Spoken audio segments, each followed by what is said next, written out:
Econs Week, we will be interviewing two students on how much they know about the balance of payment in Singapore and in the US. Let's hear what they have to say about this. How has the BOP changed in Singapore over the years? Well, first we have to look at what the BOP is. The balance of payment is a comprehensive record of international receipts and international payments between the residents and government of a country and the rest of the world over a period of time, usually a calendar year.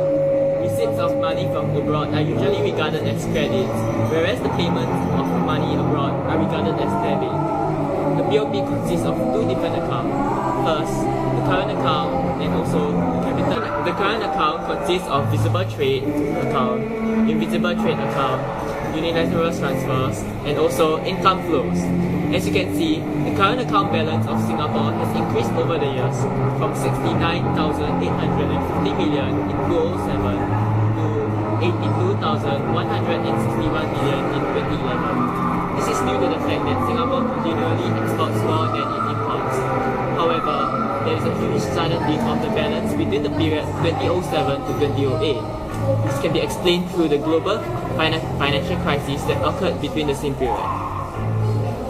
Now, moving on to the capital account. The capital account records the flow of funds into the country and out of the country for investments. The capital account balance of Singapore has become more negative over the years. Generally, this is due to the financial outflow of Singapore in the form of short-term and long-term capital outflow over the years. The negative balance indicates that there is a net financial outflow and the economy is a net creditor providing funds to the world. Now, moving on to the capital account.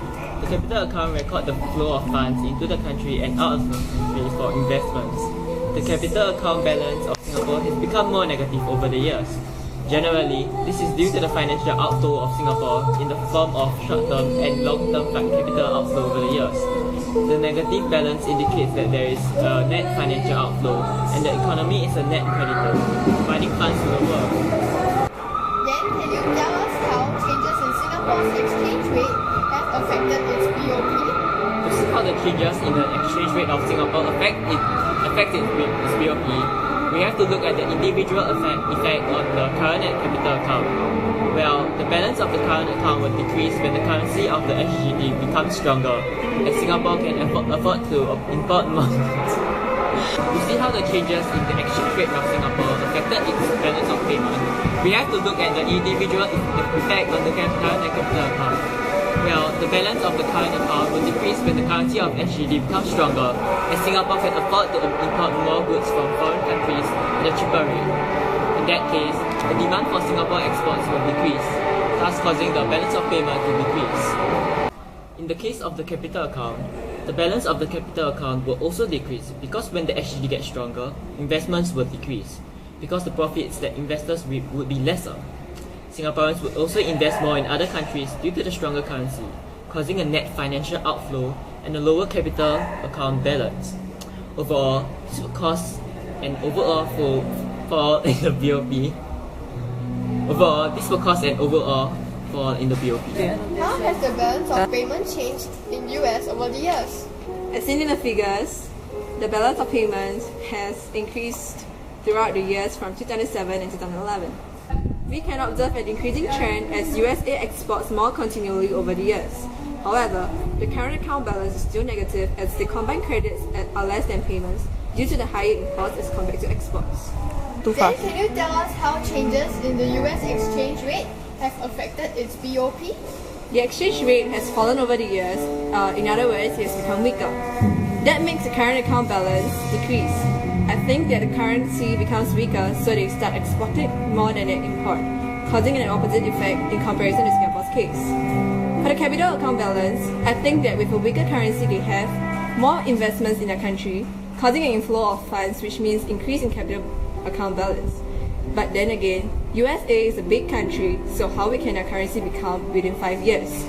It's still relatively strong, so I guess they still invest more in others, causing a decrease. Or else the result will be totally opposite of Singapore, which is kind of weird. Why do you think we observe such a trend? Due to a decrease in the exchange rate, the capital needed for foreign investors to invest in Singapore is cheaper in terms of the domestic currency causes them to want to invest in Singapore, therefore increasing the FDI. This leads to a long-term capital inflow which causes a capital account surplus. However, the fact that interest will be paid to foreign investors, foreign companies may remit profits abroad and dividends are being paid to foreign shareholders because the current account balance to be negative as the combined payments exceed the combined credit in the long run. Thank you for your time. Thank you for the interview. You have enjoyed and learned from this interesting and exciting project.